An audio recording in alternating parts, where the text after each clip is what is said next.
Hanji, good morning class 10 students. In this video, we are going to study types of solutions and the method to find out how much type of solutions we have and how we can find out. तो सबसे पहले हम बात करेंगे बेटा, we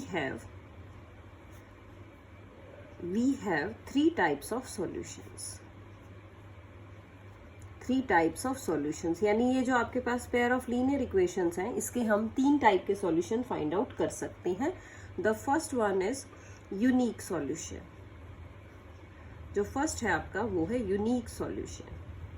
unique का मतलब होता है only one solution. The second one is infinitely many solution. Infinitely many solutions यानी बहुत सारे सॉल्यूशंस हो. और थर्ड है आपका नो सॉल्यूशन, या ऐसा हो सकता है कि किसी भी लाइन में कोई सॉल्यूशन ही ना हो.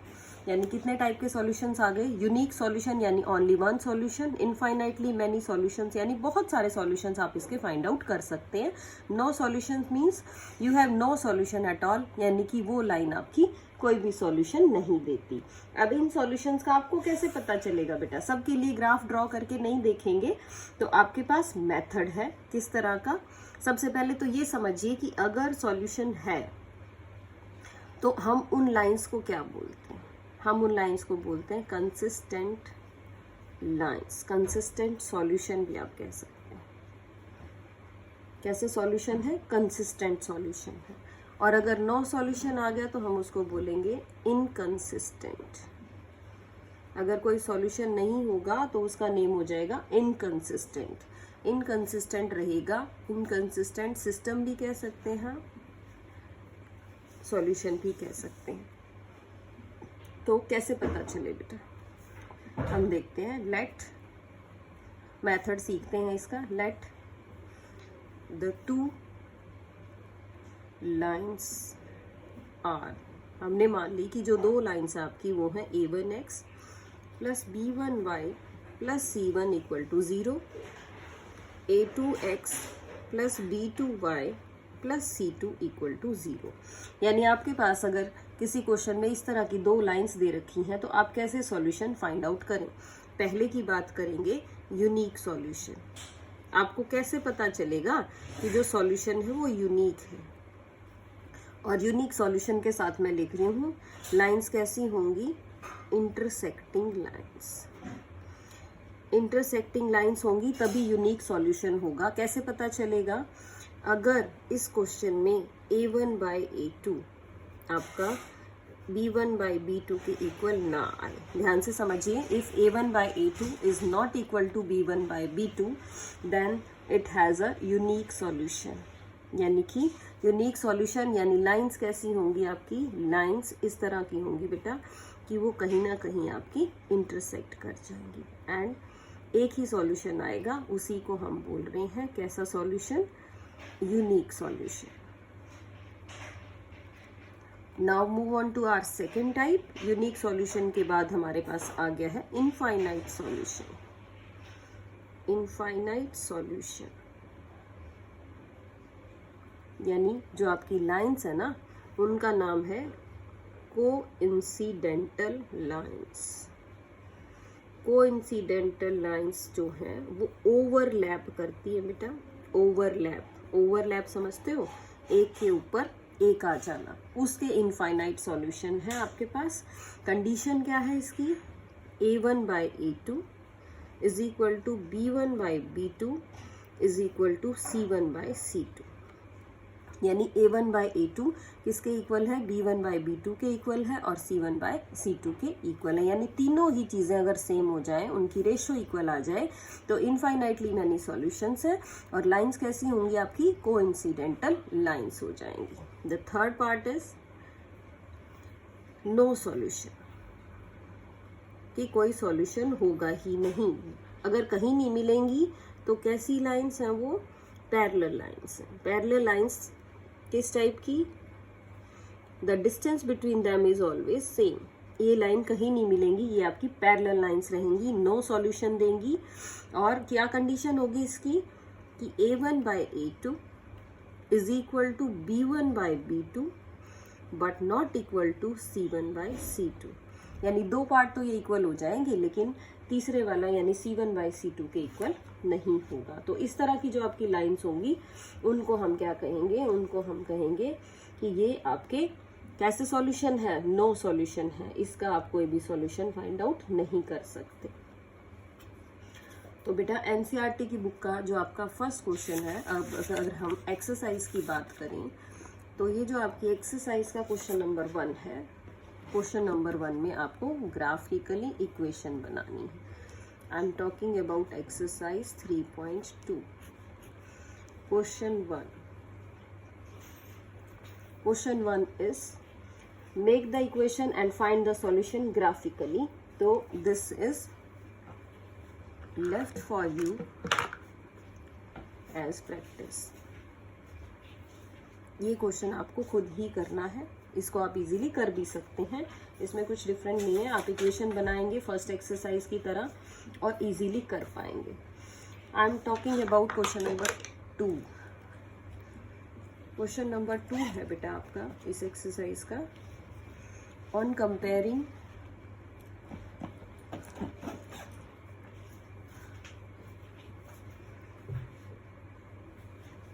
the ratios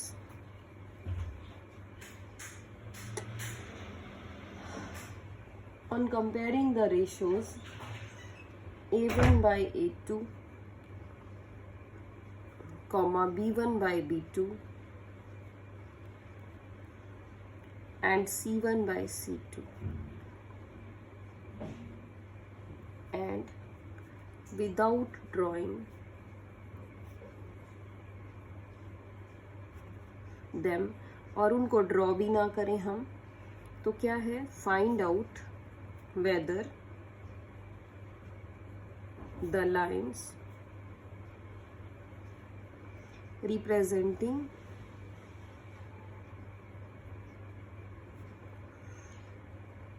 intersect at a point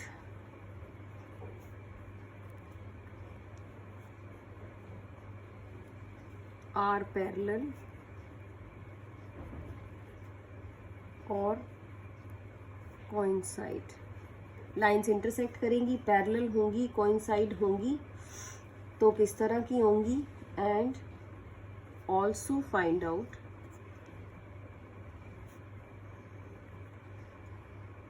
whether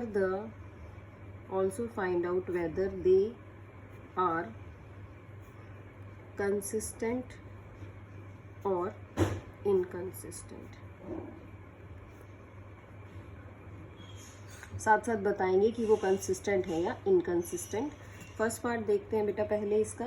first part में इक्वेशन है आपके पास 5x - 4y + 8 = 0, और जो दूसरी इक्वेशन है वो है 7x + 6y - 9 = 0। अब क्या करें, इनमें सबसे पहले हम A1 A2 लिखते हैं। कैसे लिखना है, A1 A2 कंपेयर करेंगे इसको, A1x + A2y A1x + B1y + C1 = 0, और दूसरी वाली को कंपेयर करना आप A2x + B2y + C2 = 0 से। इस तरह से बेटा फर्स्ट वाली को कंपेयर करेंगे। देखो फर्स्ट को फर्स्ट से, सेकंड वाली को सेकंड से कंपेयर करना है। कैसे लिखना है, A1 हो जाएगा 5, B1 हो जाएगा आपका -4 और C1 हो जाएगा आपका 8। In the same way second वाली इक्वेशन को सेकंड से कंपेयर करिए। इसको लिखेंगे हम, A2 हो जाएगा 7, B2 होगा आपका 6 और C2 आपका हो जाएगा -9। इस तरह से हमने बेटा ये सारी वैल्यूज़ लिख ली हैं और वैल्यूज़ को कंपेयर करेंगे।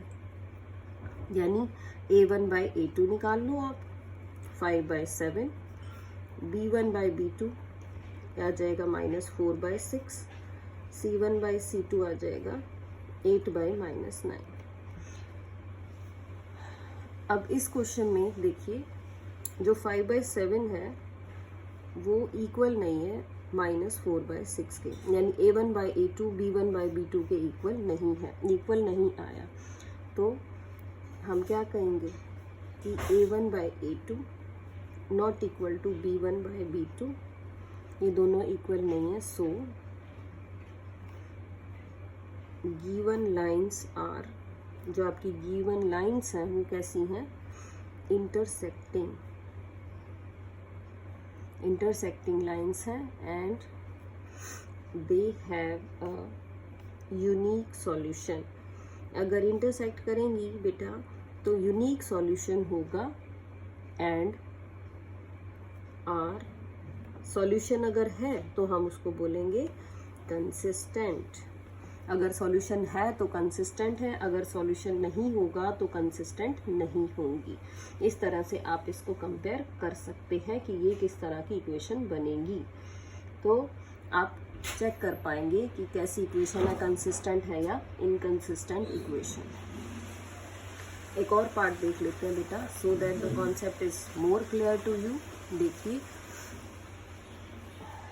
मैं अगर सेकेंड पार्ट की बात करूं तो सेकेंड में आपकी जो लाइन्स है वो है 9x + 3y + 12 = 0, 18x + 6y + 24 = 0।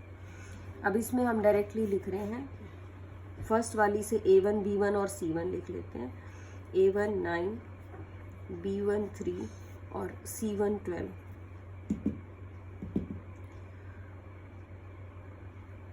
ये आपकी तीन वैल्यूज आ जाएंगी। और सेकंड वाली से लिख लेते हैं a2 18, b2 6 and c2 is 24। ये आपके पास वैल्यूज आ गई। अब क्या करना है, इसके बाद हम इनको कंपेयर करेंगे। किस तरह से, आप चेक करो, a1/a2 लिखो, 9/18, b1/b2 3/6 और c1/c2 12/24। इस तरह से बेटा हमने तीनों वैल्यूज लिख ली। आप देखो इसको कट करके, ये 9 पे कट हो रहा है, 1/2 आ जाएगा। ये भी कट हो रहा है आपका, 1/2 आ जाएगा। और ये भी आपका कट हो रहा है, 1/2 आ जाएगा। तो इस क्वेश्चन में क्या आ गया, a1/a2 b1/b2 के इक्वल है और c1/c2 के भी इक्वल है, यानी ये तीनों ही आपकी क्या है, इक्वल है। सो क्या कहेंगे, गिवन लाइंस कैसी हो गई, ये गिवन लाइंस आर कोइंसिडेंटल। ये जो लाइंस आपकी, ये कोइंसिडेंटल लाइंस बन गई, यानी पूरी एक दूसरे को ओवरलैप करेंगी। एंड हैव,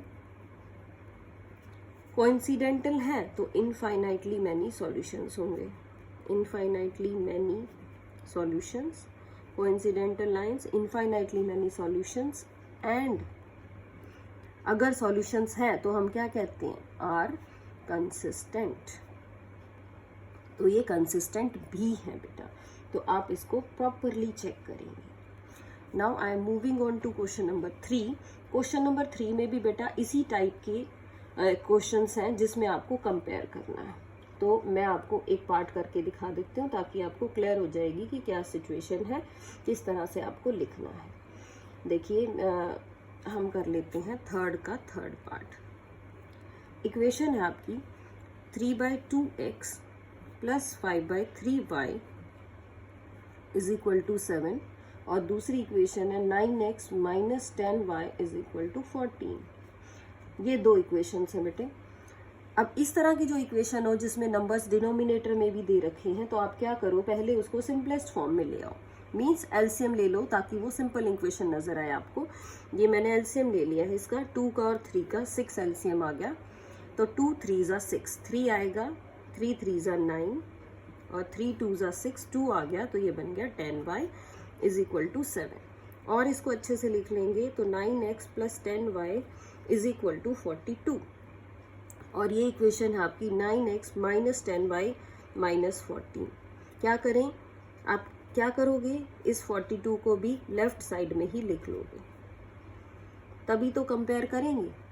तो इसको कंपेयर किया हमने, इससे आ गया हेयर, इस इक्वेशन से a1 लिख लेती हूँ मैं, a1 is 9, a2 is 10, sorry a1 is 9,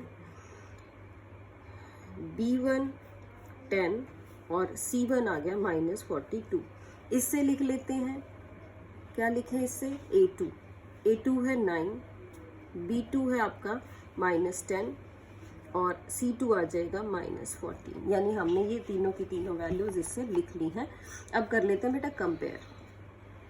A1 by A2 9 by 9, B1 by B2 10 by -10 और C1 बाई C2 आ गया -42 बाई -14। कट कर लो, सिंपलेस्ट फॉर्म में लाएंगे तो ये है आपका 1 और इसको कट करोगे तो ये आएगा -1। अब ये इक्वल तो नहीं आए, अब क्या लिखेंगे, A1 by A2 not equal to B1 by B2। ये दोनों इक्वल नहीं है, ये 1 है, ये -1 है, so these are not equal. Not equal तो क्या आ गया, कैसा आ गया solution, so lines are intersecting. Equal नहीं है तो इंटरसेक्ट कर रही है लाइन्स, और इंटरसेक्टिंग है तो कैसा सॉल्यूशन है, and have unique solution. Unique solution है यानी एक सॉल्यूशन निकलेगा, एंड दीज आर, क्या कहेंगे इसको आप, कंसिस्टेंट। कंसिस्टेंट यानी अगर सॉल्यूशन है तो लाइंस आपकी कैसी होती हैं, इंटरसेक्टिंग लाइंस हैं। यूनिक सॉल्यूशन है, कब होता है यूनिक सॉल्यूशन, जब A1 by A2 B1 by B2 के इक्वल नहीं होता, और उसी को आप कंसिस्टेंट का नेम भी देते हैं। तो इन कंडीशंस को बेटा बहुत ध्यान से देखना है और लर्न रखना है ताकि आपको अपने क्वेश्चंस क्लियर हो सके। So that's all for today in this video. Next video में हम इस एक्सरसाइज को कंटिन्यू करेंगे, and try to be more online, properly check your network so that you can discuss it in your class. Thank you so much beta, have a good day.